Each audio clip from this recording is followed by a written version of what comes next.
온라인 예배 에티켓. 당신은 준비된 예배자입니까? 지금 당신의 복장은 집에서 입던 옷 그대로 교회 갈 때처럼 깔끔하게 지금 당신의 자세는 침대에 누워서 편안하게 책상에 앉아서 준비된 자세로 찬양을 부를 때 당신의 자세는 누가 들을라 침묵을 지켜요. 마음을 다해 소리내어 찬양해요.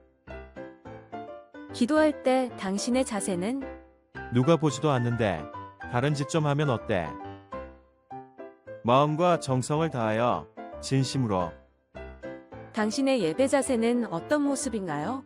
준비된 몸과 마음으로 하나님께 영광 돌리는 거룩한 예배 시간 되시기 바랍니다.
자비로운 주 하나님 날 구원했으니 내 잃었던 귀한 생명 이제야 찾았네.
찬양하며 주 영광 돌리리.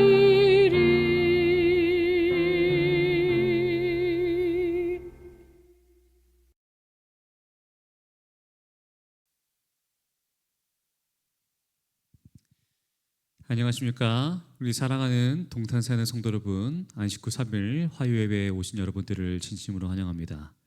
오늘 우리가 드리는 예배를 통해서 우리가 더욱더 하나님의 말씀을 바르게 알게 되고 또 하나님의 뜻을 깨닫게 되는 그러한 지혜가 우리에게 함께하게 되길 간절히 바랍니다. 오늘은 고요 속의 외침이라는 주제를 통해서 하나님의 말씀을 함께 나눠보고자 합니다. 하나님의 말씀 호세아 7장 1절에서 7절입니다. 내가 이스라엘을 치료하려 할 때에 에브라임의 죄와 사마리아의 악이 드러나는도다. 그들은 거짓을 행하며 안으로 들어가 도둑질하고 밖으로 떼지어 노략질하며 내가 모든 악을 기억하였음을 그들이 마음에 생각하지 아니하거니와 이제 그들의 행위가 그들을 애워싸고 내 얼굴 앞에 있도다. 그들이 그 악으로 왕을 그 거짓말로 지도자들을 기쁘게 하도다. 그들은 다 가늠하는 자라 과자 만드는 자에 의해 달궈진 화덕과 같도다. 그가 반죽을 뭉침으로 발효되기까지만 불 일으키기를 그칠 뿐이니라. 우리 왕의 날에 지도자들은 술의 뜨거움으로 병이 나며 왕은 오만한 자들과 더불어 악수하는도다. 그들이 가까이 올 때에 그들의 마음은 간교하여 화덕 같으니 그들의 분노는 밤새도록 자고 아침에 피우는 불꽃 같도다. 그들이 다 화덕같이 뜨거워져서 그 재판장들을 삼키며 그들의 왕들을 다 엎드려지게 하며 그들 중에는 내게 부르짖는 자가 하나도 없도다. 아멘. 우리는 계속해서 이 호세아의 말씀을 함께 보고 있습니다.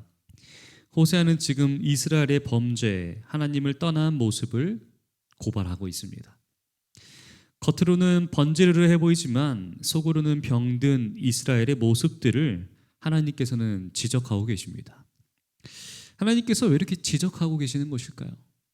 그것은 바로 그들의 잘못된 점들을 고치시기 위해, 치료하시기 위해서입니다. 우리가 우리의 어떠한 병을 치료하기 위해서는 우리가 다친 곳, 우리가 아픈 그런 환부를 드러내야 합니다. 우리가 다치게 되면요, 우리는 자꾸 그 다치게 된 부위를 숨기려고 합니다. 왜냐하면은 이게 아프기 때문에 그렇죠. 이 감싸고 보호해서 어떻게든 노출이 되지 않도록 우리는 숨기려고 하는 그러한 본능이 있습니다. 그런데 누구 앞에서는 그것을 반드시 보여야 합니까? 네, 의사 앞에서는 우리가 그 아픈 부위를 잘 보여줘야 합니다. 그래서 내가 얼마나 아픈지, 언제부터 아팠는지, 어떻게 아픈지 다 오픈하고 열린 마음으로 이제 의사에게 잘 알려줘야 합니다. 그런데 만약 환자가 의사에게 자신이 가진 병이나 이 아픔을 숨기거나 축소한다면은 아무리 이 실력이 뛰어난 의사라 하더라도 그 환자를 제대로 치료하지 못하게 됩니다. 우리들의 이 죄인들, 우리의 신앙도 동일합니다. 이 죄인들의 마음은 어떠합니까? 더 숨기고 싶고 더 자신의 문제들을 감추려고 하는 그런 마음이 있습니다. 그런데 하나님은 그들을 치료하고 살리고자 하시는데 그들의 마음은 자기들의 병을 감추고 마음을 또 죄악들을 또 숨기려고만 합니다. 그러면서 하나님은 필요 없다고, 우리 마음대로 살아도 괜찮으니까 이렇게 살다 죽을 테니 하나님 저에게 마음 쓰지 마세요 라고 하나님의 치료를 거부하고 거절하게 됩니다. 이게 얼마나 어리석은 일입니까? 인간은 하나님이라는 우리의 창조주이며 치료자가 있는데 내 모습을 드러내 보이고 맡기면은 그런 하나님께서 나를 치료해 주시고 바꿔 주실 텐데 우리는 하나님께 나아가지 않고 나의 욕심과 아집으로 어떻게든 문제를 해결해 보려고 하는 그러한 어리석음으로 우리는 문제를 더 키우게 됩니다. 그리고 그렇게 만들어낸 문제가 무엇입니까? 바로 죽음이지 않습니까? 인간의 욕심이 잉태해서 사막에 이르게 하는 것이 우리 인간의 한계입니다. 그런데 이러한 사망, 우리의 이러한 한계를 뛰어넘게 해주시는 것이 바로 하나님의 능력, 부활입니다. 예수 그리스도의 부활과 십자가의 능력은 우리의 죄와 죽음을 치료하는 유일한 치료제입니다. 그래서 우리가 하나님 앞에 나아와야만 하는 것이겠죠.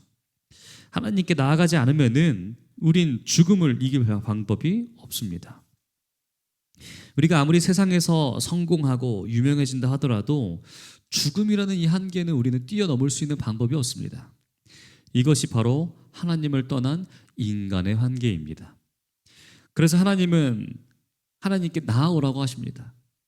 하나님 안에 그 천국이 있고 영생이 있고 하나님과 누리는 영원한 교제가 있기 때문에 나에게로 오라는 것입니다. 그런데 오늘 본문에도 이러한 하나님의 초청과 또 요청이 있는데 인간의 거부와 당시 기득권자들이 얼마나 많은 죄를 짓고 하나님을 떠났는지 그 실상이 잘 드러나 있습니다. 함께 살펴보겠습니다. 1절입니다. 내가 이스라엘을 치료하려 할 때에 에프라임의 죄와 사마리아의 악이 드러나는도다. 그들은 거짓을 행하며 안으로 들어가 도둑질하고 밖으로 떼지어 노략질하며. 그 당시의 모습입니다.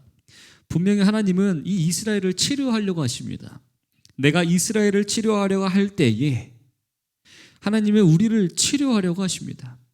너희의 못난 모습, 잘못된 그러한 모습 고쳐야 하지 않느냐, 살아야 하지 않겠느냐 하시는데 도리어 에브라임과 사마리아의 악이 더 드러나고 있단 말이죠. 이 이스라엘이라는 나라의 가장 핵심적인 그룹이 바로 이 에브라임 지파이고 그 에브라임 지파의 수도가 이 사마리아였습니다. 그러니까 이 이스라엘과 에브라임, 사마리아는 다 같은 말이라는 것이겠죠. 하나님이 지금 치료하려고 하시는데 자꾸 그 죄가 더욱더 드러나는 그 이유는 무엇일까요? 둘 중 하나입니다. 의사가 진료나 치료를 잘못했거나 환자가 지금 그 치료를 거부하거나입니다. 근데 하나님이 진료를 잘못하시거나 치료를 잘못하실 분은 절대 아니시겠죠. 이 환자가 먹으라는 약을 안 먹고 치료받는 것을 거부하면 어떻게 됩니까? 더 죄와 악이 더 드러나게 되는 것입니다. 병이 더 드러나는 것입니다. 하나님은 온전하게 죄를 치료하려고 하시는데 그 환자 이스라엘은 지금 그 치료를 거부하고 있는 것입니다. 우리 마음대로 내가 살아보겠다라고 하는 것이에요. 지금 내가 얼마나 좋은데 돈도 너무 많이 벌고 있고 부유하고 힘도 센데 하나님이 왜 필요합니까?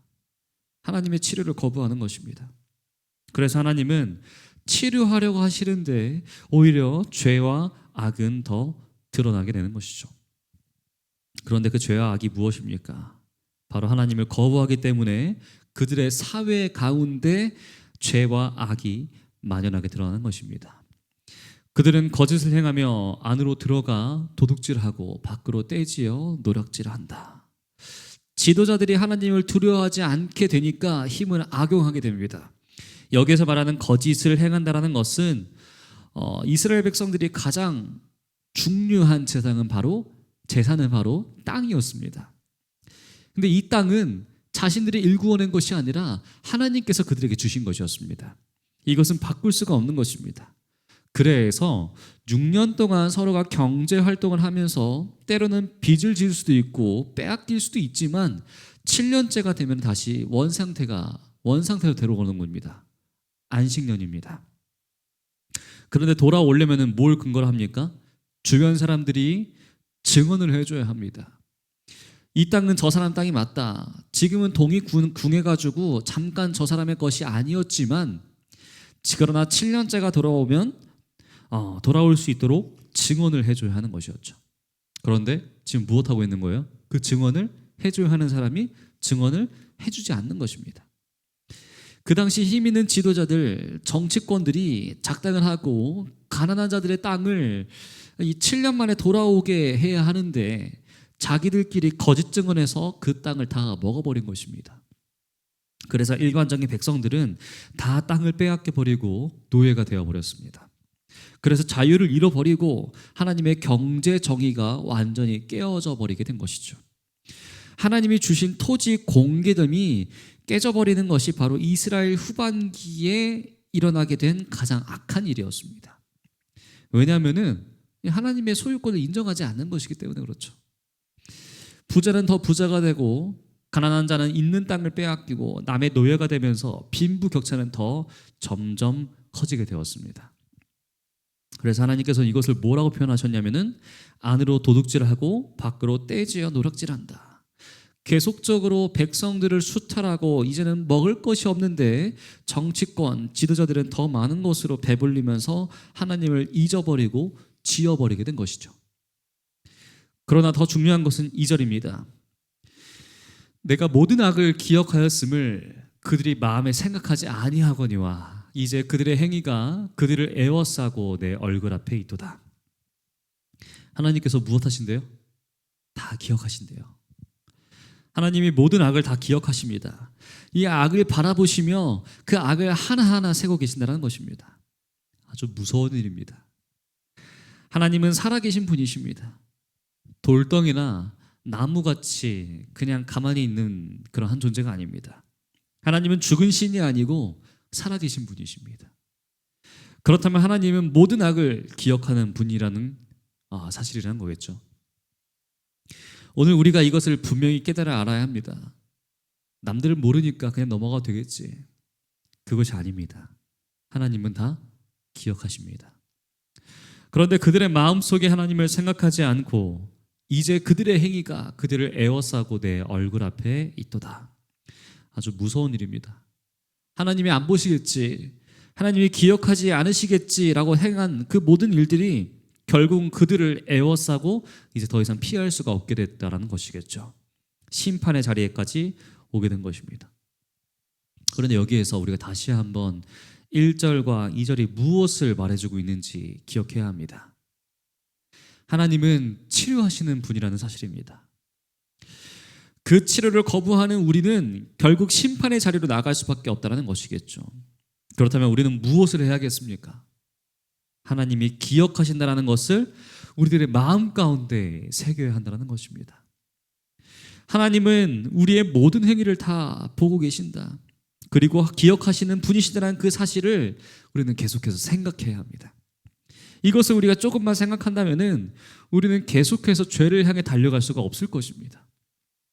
물론 우리가 실수할 수도 있고 잘못할 수도 있습니다.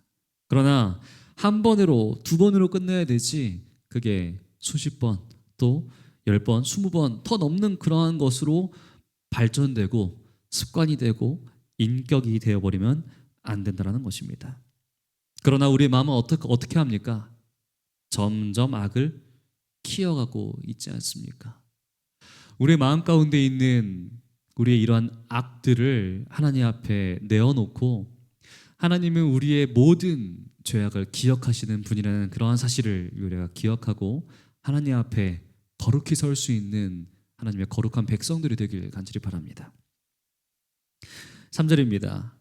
그들이 그 악으로 왕을, 그 거짓말로 지도자들을 기쁘게 하도다. 하나님을 기쁘게 해야 하는데 그런 하나님을 기쁘게 하지 않고 왕을 기쁘게 하고 지금 지도자들을 기쁘게 하고 있습니다. 그런데 무엇으로 기쁘게 합니까? 거짓말로, 악으로 기쁘게 합니다. 악으로 왕을 기쁘게 한다는 것은 이 백성들의 땅을 이 왕들에게 가져다 주고 이 거짓말로 백성들의 모든 것을 수탈해서 이 지도자들을 배불리고 있다는 것입니다. 그래서 점점 하나님의 미워하시는 그 악이 쌓이고 쌓이게 됐다는 것이겠죠. 이것이 그 당시 이스라엘의 모습입니다. 그래서 이들을 한마디로 요약해서 4절에는 간음하는 자라고 이렇게 표현합니다. 이 간음이라는 것은 기본적으로 그 마음에 충성이 없다는 겁니다. 충신들과 간신들은 무엇으로 우리가 구분합니까? 왕과 신하들 사이에 이 충성이 있어야 하는데 그것도 없다는 것이죠. 간신들은 왕 앞에서 완전히 엎드려지긴 하지만 그 마음에 왕을 모시지 않습니다. 언제든지 왕을 무너뜨려서 내가 왕이 되어야지라는 그러한 마음을 가지고 있지 않습니까? 결국 그것이 간음하는 것입니다.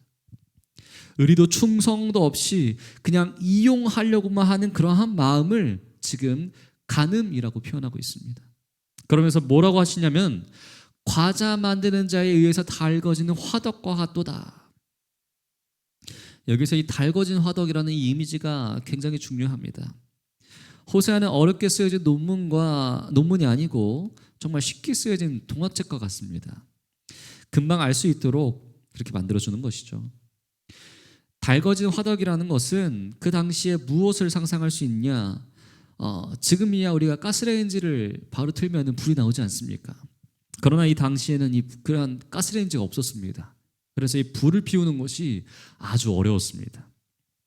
그래서 이 불을 피워놓으면은 이 화덕에 이 불을 끄지 않았습니다. 그래서 계속 적당하게 이 불을 달궈놨습니다. 그래서 이것을 쓸 때에는 불을 확 올려가지고 사용을 했는데 이 화덕은 항상 달궈져 있었습니다. 이 과자 만드는 자에 의해 달궈진 화덕, 계속해서 뜨거움이 올라오는 이 화덕처럼 그들은 늘 무엇을 저지를 준비를 하고 있다? 죄를 지을 준비가 되어 있다. 겉으로는 좋은 옷을 입고 있고 얼굴에는 미소를 띠고 있지만 그 속에는 언제든지 이 왕을 해치고 내가 왕이 되어야지라고 하는 그러한 마음을 이 신하들은 언제든지 가지고 있었습니다. 이 하나님께서 통치하시는 그러한 이 이스라엘 나라, 어떻게 이렇게 변할 수가 있었을까요? 그것은 바로 하나님을 의지하지 않으니까, 하나님을 믿지 않으니까, 하나님이 나를 기억하시고 죄를 세신다라는 것을 생각하지 않으니까 지금 이렇게 돼버린 것입니다. 모든 사람이 내가 저걸 죽이고 다 빼앗아야지 이런 두려운 마음을 갖게 될 수밖에 없는 것입니다. 이것을 달궈진 화덕이다. 계속 죄를 지을 생각, 지속적인 열심을 가지고 아주 노력하고 있다. 이것이 북방 이스라엘의 현실의 모습이었습니다. 5절입니다. 우리 왕의 날에 지도자들은 술의 뜨거움으로 병이 나며 왕은 오만한 자들과 더불어 악수하는도다. 이 4절에서는 죄를 향한 뜨거운 마음이었다면은 5절에서는 술을 향한 이제 열정이 있습니다. 이 왕들의 날은 왕이 등극하는 날이었습니다. 왕이 지금 어떻게 되는 거예요? 등극을 하는데 계속해서 바뀝니다. 그래서 계속 왕의 날이 계속해서 지속되고 있는 것이죠.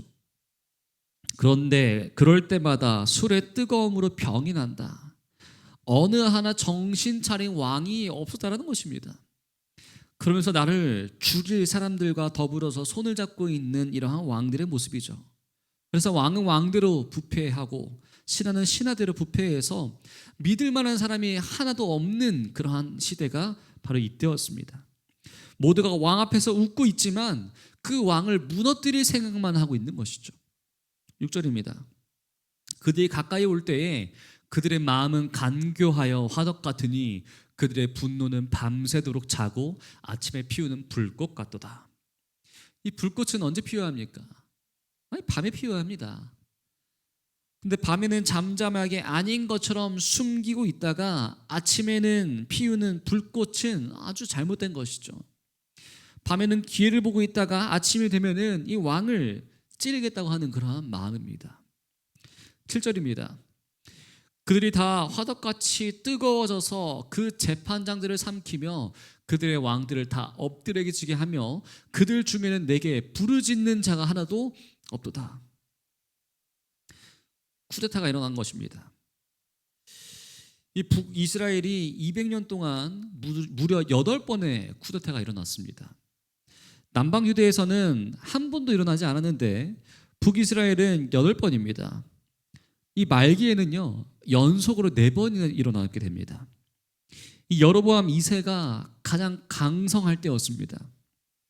그의 아들 스가랴까지 그 강성함이 쭉쭉 이어져 왔는데 그 스가랴가 이 살롬이 죽입니다. 그리고 그 살롬을 므나헴이 죽입니다. 그리고 그 므나헴의 아들 브가히야를 또 베가가 죽이게 되고요. 그리고 그 베가를 호세아가 죽이게 됩니다. 연속 4번의 쿠데타가 일어나면서 이제 누가 왕인지 누가 신하인지 알아볼 수 없게 되는 그런 상황까지 온 것이죠. 어제는 이 사람이 왕이었는데 오늘은 이 사람이 왕이래. 믿을 수 있는 국가적 기반이 다 무너져버린 그러한 현실을 맞이하게 된 것입니다. 아무도 믿을 수가 없게 된 것입니다. 근데 이것이 나름 이유가 됩니다. 하나님 앞에서 악한 왕이다. 그래서 죽여야 된다. 이것이 하나님의 뜻이다. 이 마치 예후가 이 아합을 죽일 때 얻은 정당성처럼 이렇게 정당성을 얻고 나서 다 죽여버리게 된 것이죠. 하지만 하나님 앞에서 악하다는 이유가 있었지만 정작 자신도 하나님 앞에서 바른 길을 걷지 않았습니다. 하나님 앞에서 악한 길을 간다는 이유로 삼았지만 그것은 자신들의 욕망을 이루기 위한 구실에 불과했다는 것이겠죠. 국가와 민족을 위해서라고 말하지만 그렇게 행하지 않는 사람들이 얼마나 많습니까? 국가와 민족을 위해서라고 말하지 않는 쿠데타와 이 독재자가 어디 있습니까? 시대적 소명을 말하지 않고 왕을 죽이려고 하는 역모를 꿈꿀 사람은 아무도 없습니다. 내가 왕이 되고 싶어서 그랬다 어쩔래 하면서 자신의 욕망을 노골적으로 드러내면서 등장하는 역모의 쿠데타는 없습니다. 시대가 나를 원했을 뿐이다 라고 말할 뿐입니다. 하나님의 길을 빙자해서 자신의 욕망을 채우고 아첨하다 죽이는 이중적인 불덩어리를 품은 모습, 그것이 바로 간교한 화덕의 모습입니다. 우리 안에 있는 간교함의 화덕은 어떤 것입니까? 하나님을 내세우지만 구실 뿐입니다. 하나님의 나라와 교회를 위해서라고 말을 하지만 결국 구실일 뿐입니다. 내가 한 자리 하고 싶은 욕망일 뿐이면서 명분과 구실을 찾습니다. 시대적 소명이라고 말하지만 하나님을 위해서라고 말하지만 교묘하게 대의 명분을 내세우지만 나의 욕망을 위해 내 상한 기분과 내 감정을 위해 내 뜻대로 주무르기 위해 움직이기 위해 불타오르는 간교함의 화덕이 우리 마음 가운데 존재합니다. 겉으로는 아첨하지만 속으로는 때가 오면은 삼켜버릴 준비를 하고 있는 그러한 화덕 말이지 않습니까? 겉으로는 하나님을 위해서라고 하지만 나의 욕망을 위한 화덕입니다. 겉으로는 열정의 불꽃처럼 보이지만 속으로는 열정의 욕망의 불꽃인 바로 그 화덕입니다. 상한 감정과 욕망, 분노와 욕망으로 가득한 꺼지지 않는 화덕. 그러나 그것을 하나님을 향한 열심인 것처럼 속이는 그 화덕이 바로 우리의 마음 가운데 있지 않습니까? 우리 사랑하는 동탄산의 성도 여러분, 화덕을 품지 마시고 성령의 불을 품고 살아가시길 바랍니다. 화덕은 상대를 죽이고 소멸시키는 불을 품습니다. 하지만 성령은 내 속의 죄를 소멸하는 불꽃입니다. 이열치열이라고 하죠. 욕망의 화덕, 앙심의 화덕, 복수의 화덕을 이기는 것은 성령의 불입니다. 이 성령의 불을 우리는 받아야 합니다. 성령의 불이 그 달궈진 화덕을 제어하고 이기게 하실 것입니다. 우리의 가슴 속에는요, 두 가지의 불덩어리가 계속해서 싸우고 있습니다. 때로는 비슷하게 보여서 우리가 헷갈리게 될 수도 있습니다. 하나님을 향한 열심인지 착각하게 할 수 있습니다. 하지만 분명하게 다릅니다. 내 가슴 속에 요동치는 것이 뜨거운 성령입니까? 아니면 달궈진 화덕입니까? 여러분은 그 불덩어리들 중에 어디에 불쏘시개를 공급하고 계십니까? 화덕을 버리고 성령을 붙드는 우리 모두가 되길 간절히 바랍니다. 그것이 우리를 승리케 하게 될 줄 참 간절히 믿습니다. 그들 중에는 내게 부르짖는 자가 하나도 없도다.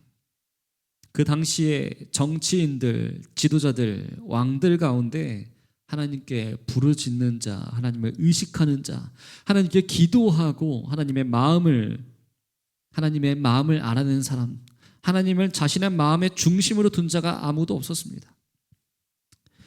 지금 이러한 이 호세아 시대, 희망이 있는 시대입니까? 없는 세대입니까? 그런데 우리는 잘 알고 있지 않습니까? 그들에게 희망이 있다는 것이요. 왜냐하면 1절에서 내가 이스라엘을 치료하려 할 때에 라고 치료하려고 하시는 하나님이 존재하시기 때문에 그렇습니다. 하나님의 의지는 언제나 선합니다. 희망이 있습니다.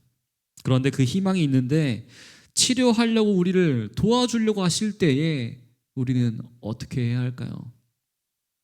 하나님의 그 치료를 받으려고 해야 합니다. 그런데 그것을 어떻게 받는가? 부르짖어야 합니다. 하나님께 기도해야 하는 것입니다. 하나님께 부르짖음으로 우리 마음 가운데 하나님의 치료가 적용되어서 화덕 대신에 성령의 불이 임하시게 되길 함께 기도합시다. 우리의 부르짖음으로, 기도로 우리의 가정이, 우리의 교회가, 우리의 사회가, 우리의 나라가 하나님을 바르게 알아서 그분을 두려워하며 하나님 앞에서 온전히 서는 가정, 교회, 사회, 나라가 되도록 우리가 함께 기도하는 동탄새하늘 교회가 되길 간절히 바랍니다. 하나님께서 이 땅의 올바른 권위, 하나님의 말씀의 권위, 하나님을 두려워하는 자들이 하나님께 부르짖으며 하나님의 도우심을 구하는 그 기도의 권위가 다시 일어나게 되길 간절히 바랍니다. 이 북방 이스라엘 결국 하나님께 부르짖는 자가 없어서 망하게 되었습니다. 오늘날 이 시대가 이 이스라엘과 다를 것이 무엇이 있습니까? 전혀 다른 것이 없는 것 같습니다. 하지만 그 다른 현실을 바꿀 수 있는 것은요, 하나님께 부르짖는 자가 존재하게 된다면 달라지게 된다는 것이겠죠. 우리의 기도로, 우리의 부르짖음으로 이 나라가 망하지 않게 되길 우리가 함께 기도하고 부르짖는 우리가 될 수 있도록 인도하시는 하나님께 나아가는 우리가 되길 간절히 바랍니다. 진정으로 하나님께 도움을 구하고 하나님께 부르짖으며 하나님의 도우심을 구하는 그 기도의 권위가 우리 이 동탄새하늘교회에서 계속해서 일어나게 되길 간절히 바라면서 오늘 말씀 마치도록 하겠습니다. 감사합니다. 기도하겠습니다. 하늘에 계신 아버지 하나님, 북이스라엘의 혼란은 오늘날 우리의 모습과 너무나 동일합니다. 정의는 사라지고 하나님의 뜻은 지워지고 하나님 앞에서 마음껏 죄를 짓고 그러면서도 부끄러운 줄 모르는 오늘날의 모습이지 않습니까? 이 시간 우리가 부르짖어 기도하니 우리의 마음과 이 땅을 고쳐주시옵소서. 하나님께서 고치고자 하시는 그 의지가 너무나 선한 줄을 우리는 믿습니다. 기도하지 않아서 부르짖는 자가 없어서 치료를 거부하고 죽어가고 있는 우리의 모습이 변화되게 도와주시고 하나님 앞에 모두 내어놓는 우리가 될 수 있도록 인도하여 주시옵소서. 죄악을 향한 우리의 열심을 내려놓게 하시고 하나님께 나아가 고침받는 우리가 되게 도와주시옵소서. 하나님을 바르게 알고 하나님을 두려워하는 마음이 우리 가운데 거할 수 있게 도와주시고 우리를 통해서 하나님의 권위가 살아나고 하나님의 말씀의 권위가 살아나게 하는 그러한 동탄새하늘교회가 될 수 있도록 인도하여 주시옵고 지켜보호하여 주시옵소서. 사랑이 많으신 예수 그리스도의 이름으로 간절히 기도합니다. 아멘.